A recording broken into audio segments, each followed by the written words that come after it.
Welcome to another Founder Wisdom Pod. We have Sharmin Ali with us today. Sharmin is a 3X entrepreneur and angel investor, Fortune 40 under 40, a keynote speaker. She created 10,000 plus jobs and had an eight-figure exit. She raised $200 million.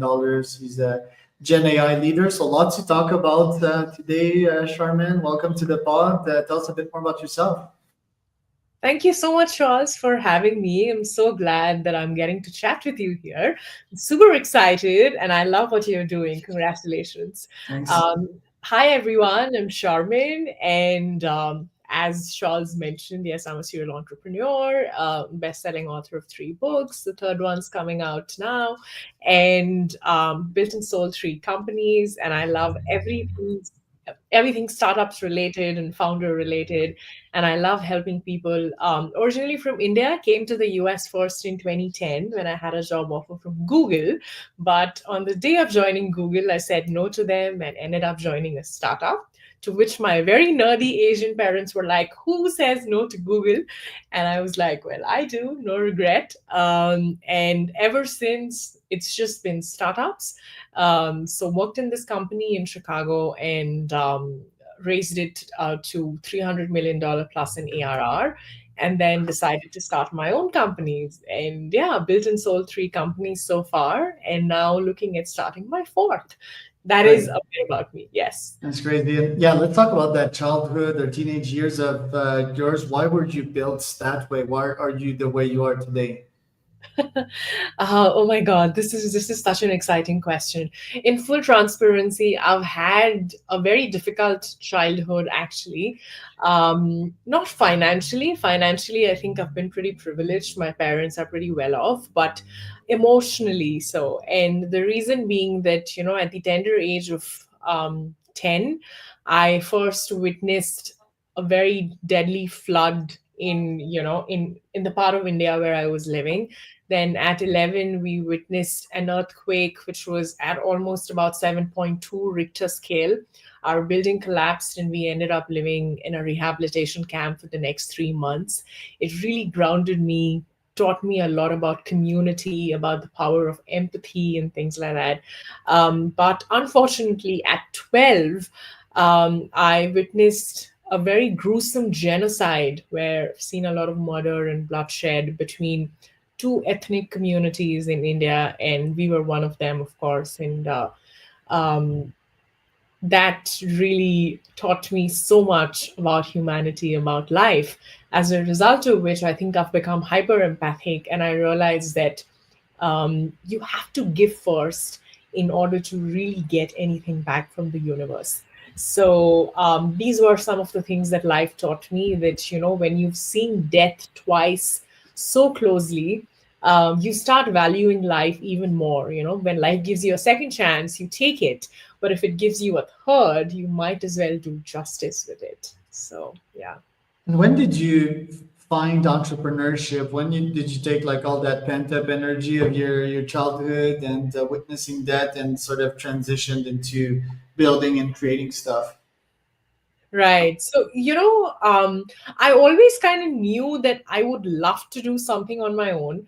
But so when I was in this first company, after saying no to Google, actually it was there where the whole idea of entrepreneurship kind of solidified, and I knew that this is what I meant to, that this is what I'm meant to do.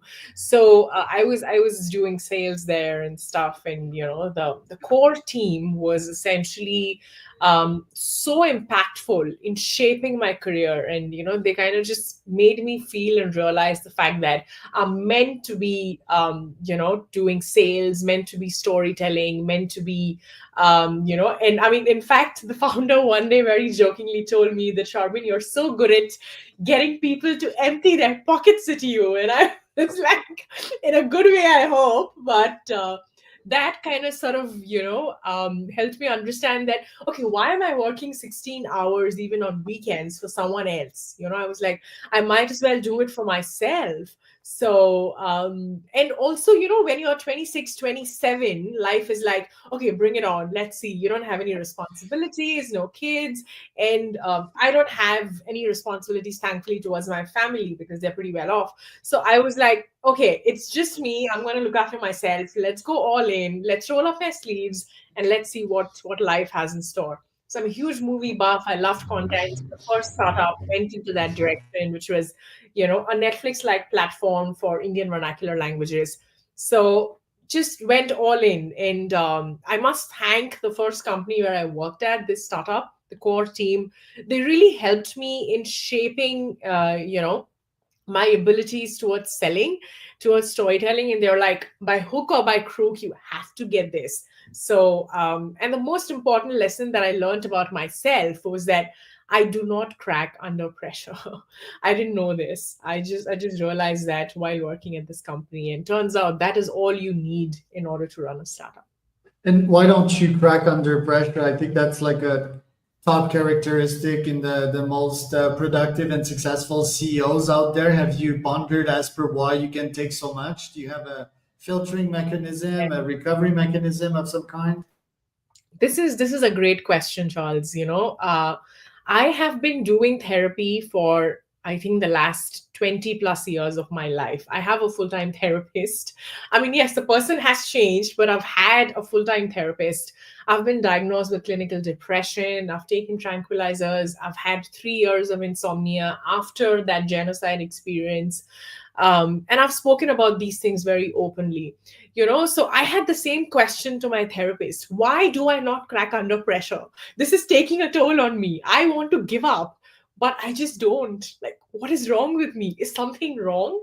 So that's when she kind of made me understand this thing about myself, that, when you've seen so much in your, formative years of your life, right? When you've seen so much, then your brain's automatically gotten prone and accustomed to performing under stress. So there is nothing more stressful than death. When you've seen death so closely twice, I've also suffered a cardiac arrest at the age of 32, 33 almost, so that was the third time. So my doctor was like, how old are you again?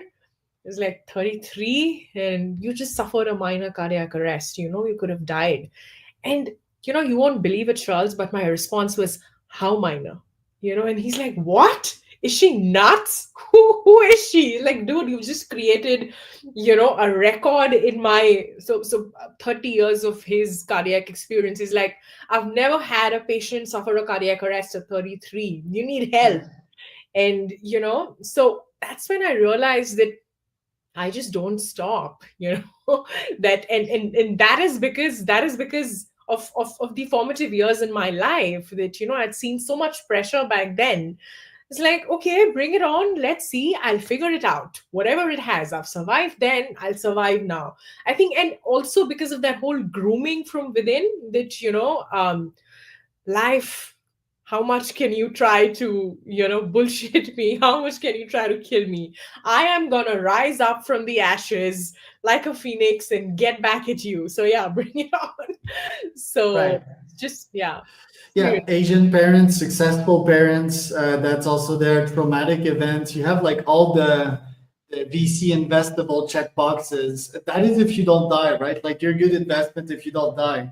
I have the same, like I can't like cry and break these floodgates. Like I realized that about me. Every time there's like something sad and I need to like process emotion, it's like it's if it's about to come out, but there's something that's holding it. Because I went through tough shit myself. I think I imposed most of it on myself. So quite different background for you from you, and I think yeah, psychotherapist is great. I have a psychotherapist GPT nowadays, and it helps me pretty much every day to get through micro traumas and so forth. Let me ask you this: I see India in your profile. I think it was up until 2016 that you were selling to Indian customers, right? When did you make the move to the US? Started selling to US customers, and why did you do that? Yeah. So, actually, I came to the US. I'm in New York now. I came to the US in 2010 first. And then like 2014ish is when I kind of moved back to India to, start my own thing. And then 2018 was when I again moved back to the US. I was in San Jose for a long time, building my second company, and that's when, like this whole learning that, if you are a tech founder, for you to get credence as a tech founder, and for any company to actually be credible enough and to, get the customers, right? America is the place that you have to be in, like it or not. But this is the country which actually gives you access to capital for R&D. I mean, they are not risk averse. They are very risk prone, and they support founders, very founder friendly. And this is where all the customers are. So that learning kind of happened, and so in 2018 is when I moved back, and yes, I've been here ever since. The land of the free. Yeah, and Land it's of the quite. free. Yes, exactly. It's quite interesting also that you traveled the world, right? I've been a digital nomad for 5, 6 years. I traveled the world with my wife all that time, building businesses at the same time. What did you learn from traveling so much? I see we did both Machu Picchu here. Oh yeah. Yeah, what culture, what cultural immersions did you have, and what insights have you got out of this as an entrepreneur? So, I love traveling. I love people. I love mingling with different cultures. I love food. I'm a huge foodie. Anyone who tells me to go on a crash diet to lose weight, I'm like, you should be non existent. Don't tell me to crash diet. I can work out, but no crash diets. I need to eat food. I've been to like 75 countries around the globe, including Peru. Yes, beautiful. I'm a huge history buff. I love different kinds of, food and drinks that they have. And I think it's really important for us to, know their stories and share our stories, because only when that cultural interaction happens, only then do our perspectives about the world grow. And the biggest learning that I've had from traveling so much is that, us human beings, we're always stuck with the slightest of problems. Oh my god, money. Oh my god, my husband. Oh, my relationship, my kids. But when you step out, when you go into the world, that's when you realize that your problems are so insignificant as compared to what is happening out there. Your whole perception of life completely changes. And that's been my biggest learning, that everyone should be traveling in their 20s. Just go travel, do all of the Europe backpacking, South America, Africa, wherever the hell that you want to. Just go meet people, learn so much, and grow and become a better human being. Fully agree. Yeah, if universities still have one piece of usefulness, it's the student exchange program. So if you're in uni and yeah, you haven't quit yet, like I would recommend to take advantage of the Totally. student exchange program. To me, it was in Hong Kong back then, and after that, I was gone. Like it was like off to the world. The world is my playground, and that really changed my life, my perceptions. By the way, if you love food, you'll love Oaxaca, Mexico, where I am right now. It's like the Yeah. mecca Oh, of Mexican food I'm and coming mezcal. there soon. I'll see you. Yes, yes. I have an ATV for you. We'll go to the mountains. It's pretty fun here. Yeah, it's super cool. And one thing that's been quite game changing as a nomad as of late, or someone that travels, is ChatGPT. I'm pretty obsessed with AI. So are you. You basically have your AirPods, right? And you have the voice API in your ears, and you're like, hey, I'm at that street in this city. What happened there? Like tell me about the history. Tell me what I should look for. Tell me what I should observe. What are the differences between this city and my city, right? And you have a guided tour in your ear, your own personal guided tour, and you learn tons that way. I found that was a huge hack. Absolutely. I do this all the time. ChatGPT plus $20 per month.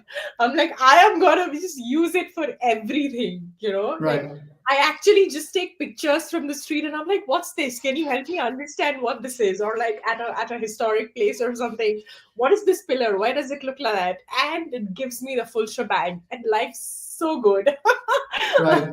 And if you don't understand language, it can even like if you have an AirPod, can hear people and you can ask them, okay, what they did just said. I mean, you need 5G connections, right? Because else it won't be a super nice experience. But that's a huge hack. I want to talk about mental health and safe that you started not so long ago. So you mentioned your battle with depression, insomnia, and all of that. Why did you start it safe 7 months ago, I believe? Yeah, yeah. So, the biggest problem is that so I was getting out of some form of depression that I was going through in my personal life, and turns out that I'm not the only one. There are many of us entrepreneurs who have similar journeys, challenges with personal relationships, or professionally, anything. And unfortunately, I was like, isn't there something which is just dedicated to entrepreneurs? There's something for women who are in their postpartum. There's something for couples. There's something for like multiple other aspects of life. And I was like, why isn't there anything for entrepreneurs? And that's where I was like, okay, the chances of an entrepreneur committing suicide is double that of anybody else. So I was like, oh my God, we need the most amount of help. So there has to be something dedicated, like some sort of a course or, resources available to actually help us navigate the whole stress of entrepreneurship, because it's miserable, it's ruthless, it's a very difficult thing to be an entrepreneur. I mean, and I have huge respect for anyone who decides to quit the comfort of a 9 to 5 and decides to start something of their own. It needs huge amount of guts, but parallelly you also need someone to sort of help you guide through that whole journey, because it is very lonely. So that is where the whole thing came to me, because I had suffered a cardiac arrest, stress induced completely. I didn't know how to navigate it. I was like, I don't want another person to go through the same thing that I've been through. Hence, let's do something. So a couple of friends, all post exit founders who are confused what to do in life and don't know how to give back. You're like, okay, let's try to build something together and see how we can give back our 1%, our 2 cents to our community of entrepreneurs. Yeah. Right. Yeah, I saw PEF in your profile. I think that's why I reached out. I have a friend that I need to refer you to. He's a health coach, and I'm pretty sure you'd be a good fit with him to make sure the cardiac stuff doesn't happen. He has a very touching story that is directly related to that. His name is Aryan Mohindra. Shout out to that guy. I'll put you in touch with him. You'll see there's a direct fit there. With the mental health stuff, yeah, 100% true. I think in the CEO and the founder strata of things, I think that the challenge is loneliness, right? We're like so alone. We're fighting a war against like 10,000, right? It's an impossible war, and we're Yeah. still surviving and thriving, some of us. But sometimes, right, when the circumstances are just not playing for us, we might be hit with like one, two, three, four, five bad dominoes, and Mhm. then like shit starts to explode, right? It's everything's going wrong, and yeah, that's when depression may kick in. That's when heart attacks may kick in, and I think community is a good solution for that. I have my masterminds myself at level96.com. It's called. It hasn't caught fire yet, but I think we've had a couple of great masterminds, and I developed great friends out of this. So just sometimes a WhatsApp group, and in which we can share our L's and our wins is huge as well. So what have you seen in CEOs and founders on your side? What kind of impact did you had yet on the mental health side of things? So, actually, I think the post exit founder group, because you also mentioned that, has been phenomenal. There are about 3,700 of us globally.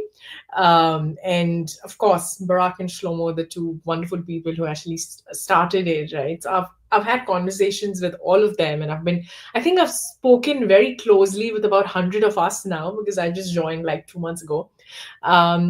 They've all had such you know such mind-numbing, mind-boggling stories of mental health problems, and the kind of things that they've done is like, oh my god, there's so many of us. Like, so first of all, it's a relief to know that you're not alone, right? That there are more people who are going through similar journeys or have been through similar things, right? And second thing is that like someone's probably gone through a divorce or a bad breakup, or let's say company didn't work, or I mean, co-founders have fought, Fired by his investors. yeah, or problems with investors, or something or the other, or health issues, or whatever it is, right? But the one thing is that they're all still trying to get back and do something. These people, they don't give up, so the Insane. relentlessness, the pursuit of always trying to give back and create more jobs, this is insanity. It's insanity, but this insanity is basically the true spirit of entrepreneurship, which needs to be celebrated, so I'm like, if we can all come together, build a forum where we can help each other out, navigate the stresses that we are all facing in some way or the other, I think that's very powerful. Yes, yes, hell yeah. We are the backbone of this economy, right? Like land of the free behind you. I would have like something like we founders build the world, right? Like we are in charge of building the world. We are in charge of making jobs happen, which is also why like AI is gonna wreck shit up, I believe, and we're gonna talk about that. But I just like one quick parenthesis. I have a friend, Juan Betancourt is his name. He's an ex CEO of Decathlon, a pretty successful guy, and he organizes these ayahuasca retreats, right? Like for entrepreneurs. I I feel tried bad. it last time. I Yeah, tried. I'm not surprised. You spend time in Peru. You're an entrepreneur, like your type. But I also did it in Cusco, Yes, Peru. yes. Um, and yes, I think this guy, what he does is very inspiring. It's a bunch of CEOs, founders, execs, and they retreat. It's a private retreat and all that. And yeah, how's it been for you? How's been your Aya trip? Oh my goodness. So first of all, I did the 5-day trek from Cusco to Machu Picchu. Oh my goodness. It's I mean, hard. it was so hard. It was so hard. I was, yes, also because it's at a very high altitude, so there's very less oxygen and stuff. So they were like, keep chewing on the cacao leaves and stuff. And I had no, Cocaine leaves. yeah. They're good. I have cocaine teas here. Yeah, Coca yeah. teas. Because if you're in Peru, they want you to obviously do that, because I mean, it's nature. It makes It's an sense. adaptogen. Yes, It helps with oxygen absorption, energy, etc., etc. adaptogen. Yes, absolutely. So we were all doing that, and we were like, okay, we have to get we have to get going. And suddenly we got to this one, like, a tiny settlement somewhere, and there were these shamanic healers, right? And one lady, she comes up to our sort of battalion, and she's like, I think you guys should totally try this. And I was like, what is she talking about? I do understand Spanish, but she had a very different accent. So I was like, okay, what is she talking about? And then the guide sort of told us that, do you want to do the ayahuasca thing? And I was actually going through a very tough time in my personal life back then. I was like, oh my goodness, okay, let's see, fine, let's try it. Let's break the gate open. Oh my goodness, yes. I did the whole thing. And then after that, we got to, the peak of the Machu Picchu mountain. And oh my goodness, everything was orange for me in my head. Okay. But I actually could experience the Machu Picchu mountain talking to me. It was like, you need to let go. You need to surrender yourself to the universe. You need to just let your hands, just open your arms and make room for the universe to, just give you more. Because if you keep your hands closed, you're not going to let go, and neither are you going to get anything more. So just open them, open your hands and see what the universe has in store. Make room for the universe to give you more. And I actually felt that dialogue. It sounds insane, but I was like, Oh my goodness, the thing that she did, and I'm so eternally grateful to, this shamanic healer for actually helping us through that whole thing. And it's not like we drank the whole thing in one go. No, we were like, going through it in bits. And she's like, okay, how are you feeling now? Do you want to sleep? Do you want to go drink something? Do you want to have food? Whatever, right? It was very nicely done. And for anyone who wants to try ayahuasca, guys, please do it at least once in your life. It is transformational, transcendental. You will be in a separate universe altogether. And the mental growth, oh my god, amazing. Best Yeah, fully experience. agree.